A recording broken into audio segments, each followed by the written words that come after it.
Good afternoon. Welcome to Long Live Third Parties Podcast. Free Press Media Press Inc., a third parties books publisher, sponsors this podcast.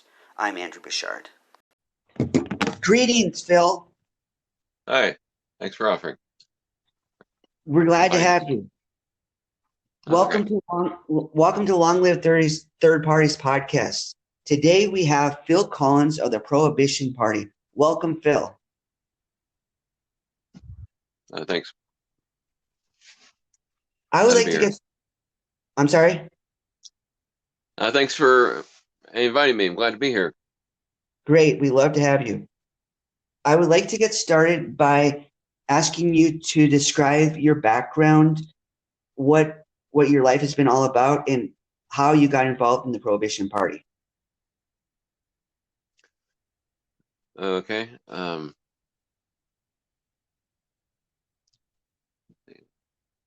I'm 54.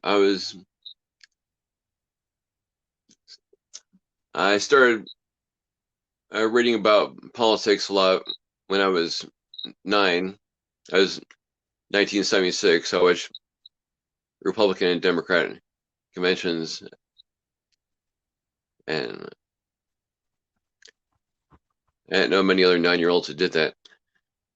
And let's see, I have a BA in political science, University of Arkansas, and a master's in public administration from Sydney University of Seattle. I was in the Navy for 21 years, 11 active duty and 10 reserves. I was near Baghdad about 6 months. I joined the Prohibition Party in 2014 because at that time I lived near Chicago, and a friend of mine suggested I join because he knew that I agreed with a lot of that party platform, and he thought I could be the Illinois leader of that party. So I joined it, and I was the only member of that party in Illinois, so I guess I was the state leader at the time. And I'm sorry, go ahead. Let's see. I think, in September 2018, a couple members of that party suggested that I run for president for that party. So, and I wasn't sure at first, but I thought maybe that'd be a good idea because I held elected office before, and I thought that might help the party if our nominee was someone who had held elected office. In 2013, when I lived in Lerderville Township, Lake County, Illinois, I ran for township trustee. It's a nonpartisan race that the race has 6 candidates for 4 seats. I spent about $10 in my campaign. I beat 2 incumbents. So I ran for president, and I got a nomination, the Prohibition Party, on the ballot in 4 states and a territory. And I got about 5,000 votes. Excellent. Since you're with the Prohibition Party, would you kindly share a brief history and an overview of the Prohibition Party for people out there listening? Okay. In 1868, the International Organization of Good Templars, an anti-alcohol group all over the country, decided to form an anti-alcohol political party. They founded the Prohibition Party on September 1st, 1869, in Chicago, about 500 people went to that meeting. The first platform wasn't about alcohol only. They also wanted to cut tariffs and make sure uh, Americans of all races and both sexes would be able to vote. Might have been a couple other issues, but those are the main issues. And since then, the party has had a presidential candidate each presidential election.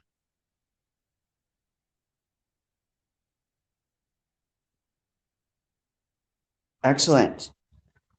So, what would you say are some of the main arguments for prohibition?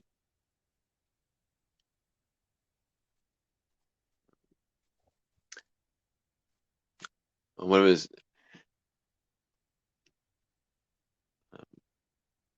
that would at least persuade some people to drink alcohol less. That means that fewer people would have cirrhosis of the liver and might cause fewer people to have heart problems and cause fewer people to drive drunk. And right now, some people who spend too much on alcohol, and they should spend on other things important for the family. And if they can't drink, then and it wouldn't be able to use that money for that purpose. Okay. One of the issues I see mentioned on the Prohibition Party web pages is ABC laws. Would you care to explain what those are to people out there listening? ABC stands for Alcoholic Beverage Control. There are laws in some states that say that no one can sell or give alcohol to someone who is or appears to be under 21 and can't sell or give it to someone who looks like they're already drunk or to someone that the potential seller knows is a person who gets drunk a lot.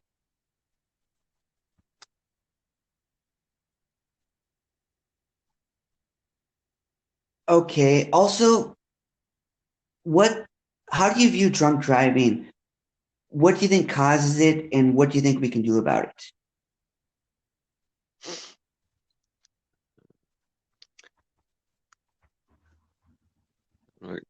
Is it caused by too many people thinking that they can drive very well after they've been drinking. Some people probably don't know how many drinks is too many. And So you think it's partially pride? I think it's what? Pride? Do you think people Oh, are too oh, confident in yes. themselves?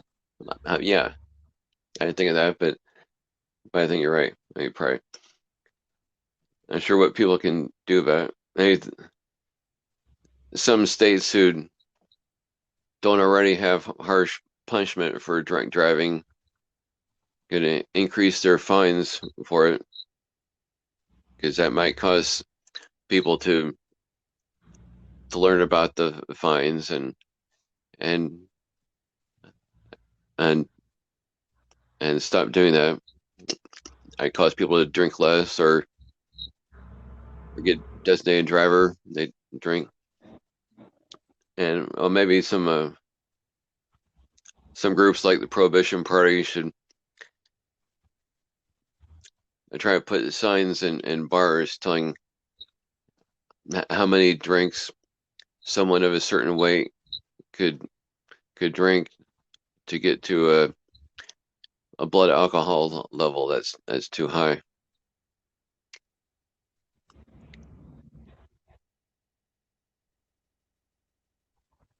One thing that I noticed in your platform that stood out to me was your plank about gambling, because given your name, the Prohibition Party, everybody knows that your main focus on alcohol, but you also are concerned with related addiction issues such as gambling. So would you care to describe the Prohibition Party's plank on gambling? Okay, now that section says we would agitate against all forms of gambling, including state lotteries, which prey on the poor and the poorly educated.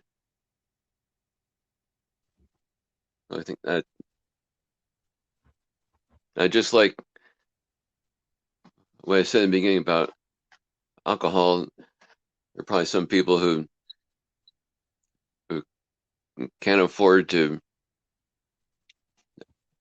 gamble, but they do it anyway, even though they should use the money for other purposes, like pay their bills.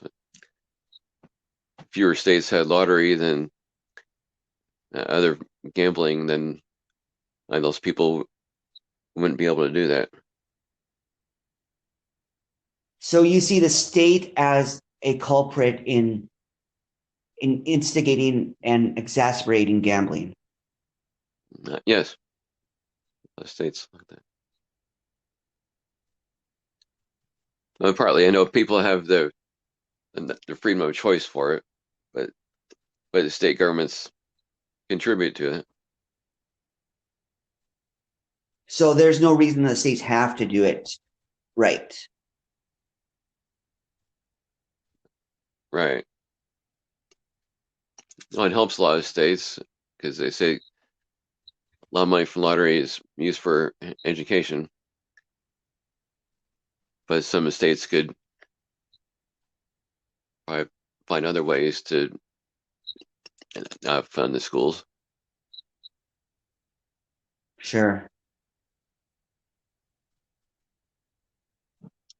I follow the New York Prohibition Party on Twitter, and they recently had a tweet about an article from Politico which discussed the prohibition movement and how people perceive it to be different than it is. Would you care to talk about this article? Okay. Yeah, I read some article in there too. It said that between 1870 and about 1915, a lot of famous black leaders in this country, including Frederick Douglass, W.E.B. Du Bois, and Booker T. Washington, endorsed temperance and prohibition because that they knew that a lot of blacks at the time were poor and could barely afford to pay the bills that they really had to pay at the time, like rent and food and clothes for their kids, and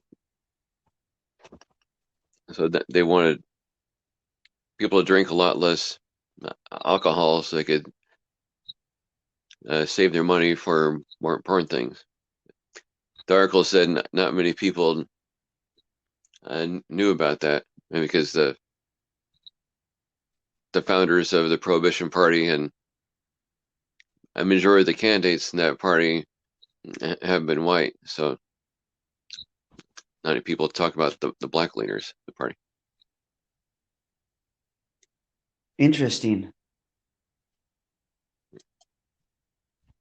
The Prohibition Party I've read about some success you've had in recent years. You had a candidate that won a state electoral office. Kindly talk about that. State office. In Pennsylvania? Oh, that wasn't a state office. That is, well, James Hedges. He was the township assessor for Thornton Township, Fulton County. First time he ran in 2002, he was uh, he was running for the Prohibition Party, but he also got a nomination for the Republican and Democrat parties. He ran as a write-in candidate in both of those primaries. So the ballot for the general election had his name for all three parties. So he easily won that. And then Oh my. 4 years later, he won again. I think that was just the Prohibition Party. And in 2007, the Pennsylvania legislature passed law to abolish that office of township assessor all over the state. He kept the job until it didn't exist anymore. And in 2016, he was our presidential candidate. He got about 5,000 votes.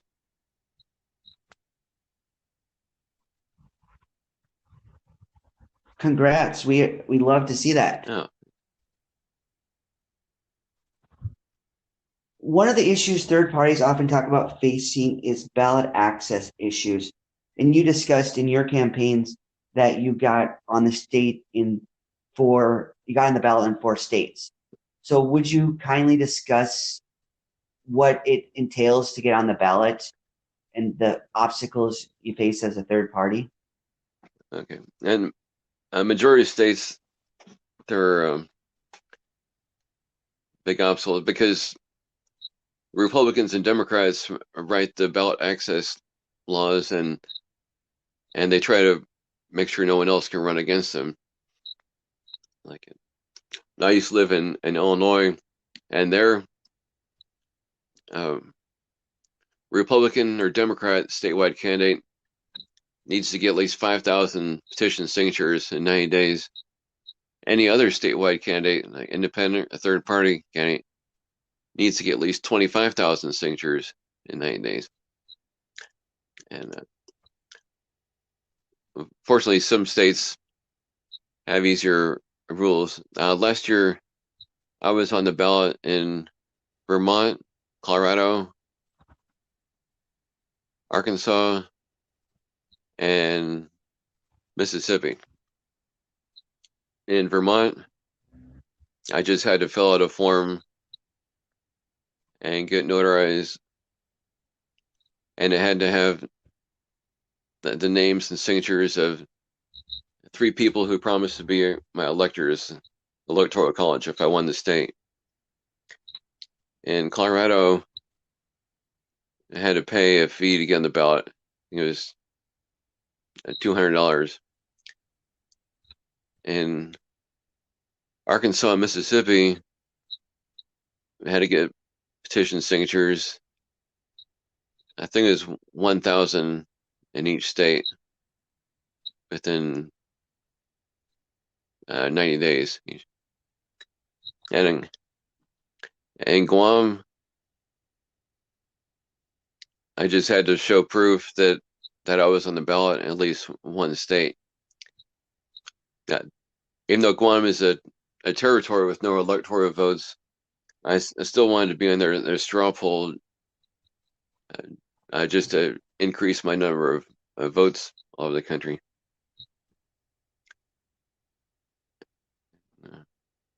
So, in order to get those signatures and to get the people to sign on to be electors in those states, did the Prohibition Party have representatives in those states, or how did you go about that? Well, we paid someone to go to the states and get signatures, and I forgot really. I think the person who did that work in Arkansas and Mississippi lives in Tennessee, so it was very convenient for him to go to those southern states. Oh, so he drove. He was nearby, so he drove to those Yes, states. I see. Has the Prohibition Party, either in your area or as a whole, built coalitions with third parties or others? yeah, yes. No. Now, last year I was on the presidential primary ballot in California for um, the American Independent Party, and that's the California affiliate of the Constitution Party. But since Prohibition Party agrees with the Constitution Party about many issues,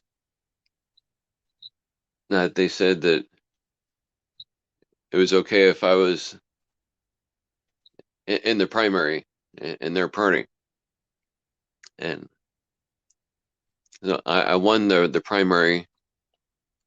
California has 93 counties. I think I won about 80 of them, and got about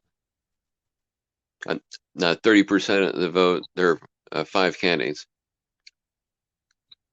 and I guess now we're working with the American Solidarity Party in Arkansas. Both of us hired the same person to get signatures for us to make sure that our presidential candidate will be on the ballot in 2024. He's working on that right now. Wow, way to get a head Yeah, start. and those are only coalitions I can think of right now. Excellent. That coalitions are great. It helps to get momentum going and helps to fight in common Yeah, cause. So you're in Oshkosh right now, correct. correct? I wanted to ask you about that because I personally used to live in Wisconsin. I went to school at Stevens Point, and my mother lived in La Crosse, Wisconsin for a number of years. And in Stevens Point and La Crosse, they're very big drinking cities. Both of them have prominent breweries.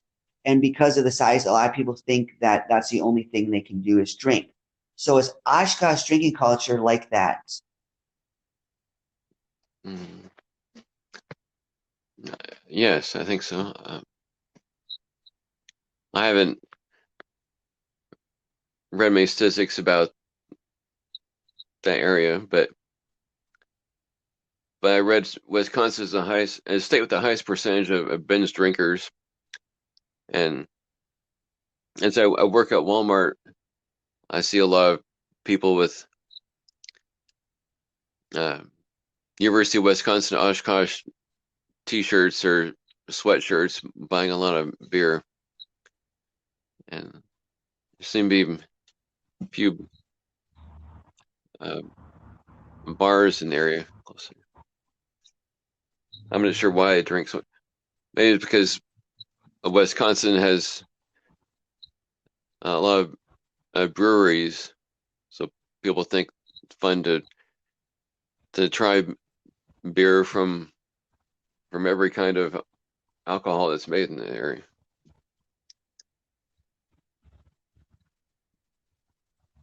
Interesting. Interesting. So, what calls to action do you have to people listening out there?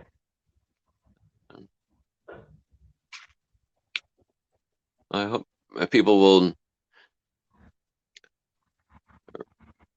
read about all the harmful effects of alcohol and